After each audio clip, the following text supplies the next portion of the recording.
प्रेम से बोलिए लक्ष्मी नारायण भगवान की जय हो। जय श्री कृष्ण, राधे राधे। ओम नमः शिवाय।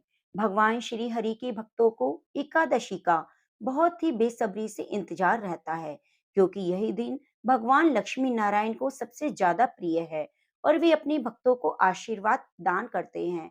माघ मास के शुक्ल पक्ष की एकादशी को जय एकादशी कहा जाता है। पद्म पुराण में जय एकादशी का बहुत महत्व बताया गया है। पद्म पुराण के अनुसार मृत्यु के बाद जब व्यक्ति को अपने कर्मों के अनुसार शरीर में जाना होता है, तो उसे भूत पिशाच की योनि कहा जाता है।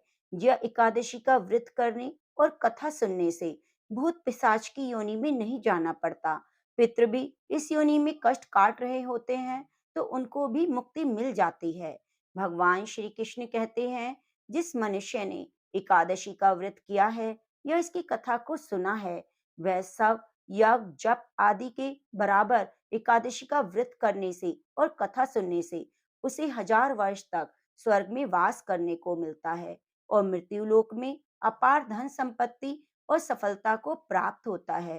तो प्रिय भक्तजनों, आज की कथा मैं आपको यह एकादशी की ही सुनाने जा रही हूँ, जो भगवान श्री कृष्ण जी ने युधिष्ठिर को सुनाई थी। आप इस कथा को पूरा अवश्य सुनिएगा और भगवान श्री हरि की कृपा प्राप्त करने के लिए वीडियो को लाइक करके कमेंट में ओम नमो भगवते वासुदेवाय नमः जरूर लिखिएगा। धर्मराज युधिष्ठिर बोले, हे भगवान, आपने माघ के कृष्ण पक्ष की शर्तिला एकादशी का अत्यंत सुंदर वर्णन किया।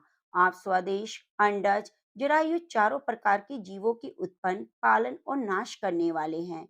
अब आप कृपा करके माघ शुक्ल एकादशी का वर्णन कीजिए। इसका क्या नाम है? इसके व्रत की क्या विधि है? कौन से देवता का पूजन किया जाता है? श्री कृष्ण कहने लगे, हे राजन, इस एकादशी का नाम जया एकादशी है। इसका व्रत करने से मनुष्य ब्रह्म हत्यादि पापों से छूटकर मोक्ष को प्राप्त होता है। इसके प्रभाव से भूत पिशाच आदि योनियों से मुक्त हो जाता है। इस व्रत को विधि पूर्वक करना चाहिए। अब मैं तुम्हें पद्म पुराण में वर्णित इसकी महिमा की कथा सुनाता हूँ। देवराज इंद्र स्वर्ग में राज्य करते थे। अन्य सभी देवगण सुख पूर्वक स्वर्ग में रहते। एक समय इंद्र अपनी इच्छा अनुसार नंदन वन में अप्सराओं के साथ विहार कर रहे थे और गंधर्व गान कर रहे थे। उन गंधर्वों में प्रसिद्ध पुष्पदंत व उनकी कन्या पुष्पवती, चित्रसेन और उनकी स्त्री मालिनी भी उपस्थित थी। साथ ही मालिनी का पुत्र पुष्पबान और उनका पुत्र माल्यवान भी उपस्थित थे। पुष्पवती गंधर्व कन्या माल्यवान को देखकर उस पर मोहित हो गई। माल्यवान पर कामवान चलाने लगी। उसने अपने रूप, लावण्य और हाव भाव से माल्यवान को वश में कर लिया। हे राजन, वे पुष्पवती अत्यंत सुंदर थी। अब वे इंद्र को प्रसन्न करने के लिए गान करने लगे, परंतु परस्पर मोहित हो जाने के कारण उनका चित्त भ्रमित हो गया। इनके ठीक प्रकार ना गाने और स्वर ताल ठीक ना होने से इंद्र इनके प्रेम को समझ गया। उन्होंने इसे अपना अपमान समझकर शाप दे दिया। इंद्र ने कहा, हे मूर्खो, तुमने मेरी आज्ञा का उल्लंघन किया, इसलिए तुम्हें धिक्कार है। अब तुम दोनों स्त्री पुरुष के रूप में मृत्यु लोक में जाकर पिशाच रूप धारण करो और अपने कर्म का फल भोगो। इंद्र का ऐसा शाप सुनकर वे बहुत दुखी हुए और हिमालय पर्वत पर दुख पूर्वक अपना जीवन बिताने लगे। उन्हें गंध, रस, स्पर्श आदि का ज्ञान न रहा। वह उनको महान दुख मिल रहे थे। उन्हें एक क्षण के लिए भी निद्रा नहीं आती। उस जगह अत्यंत शीत था, इससे उनके रोंगटे खड़े हो गए। शीत के मारे दांत बजते रहे। एक दिन पिशाच ने अपनी स्त्री से कहा, पिछले जन्म में हमने कौन से पाप किए जिससे हमको ये दुखदाई पिशाच योनि मिली।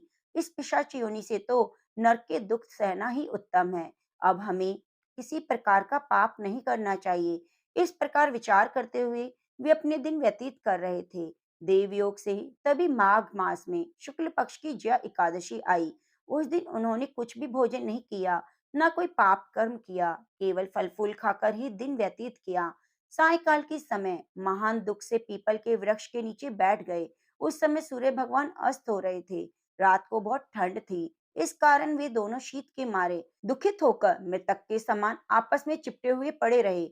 उस रात्रि को उनको निद्रा भी नहीं आई। हे राजन, जया एकादशी के उपवास और रात्रि के जागरण से दूसरे दिन प्रभात होते ही उनकी पिशाच योनि छूट गई। अत्यंत सुंदर गंधर्व और अप्सरा की देह धारण कर, सुंदर वस्त्राभूषणों से अलंकृत होकर उन्होंने स्वर्गलोक को प्रस्थान किया।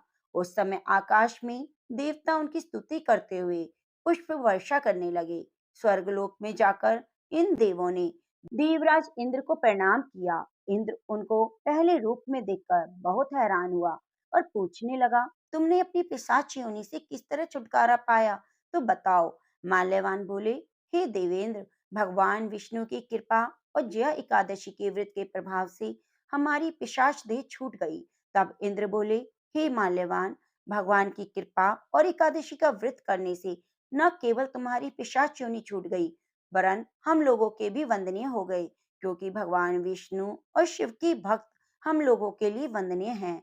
अतः आप धन्य हैं। अब आप पुष्पवती के साथ जाकर विहार करो। श्री कृष्ण कहने लगे, हे राजा युधिष्ठिर, इस एकादशी के व्रत से बुरी योनि छूट जाती है। जिस मनुष्य ने एकादशी का व्रत किया है, उसे मानो सब यज्ञ जप दान कर लिए।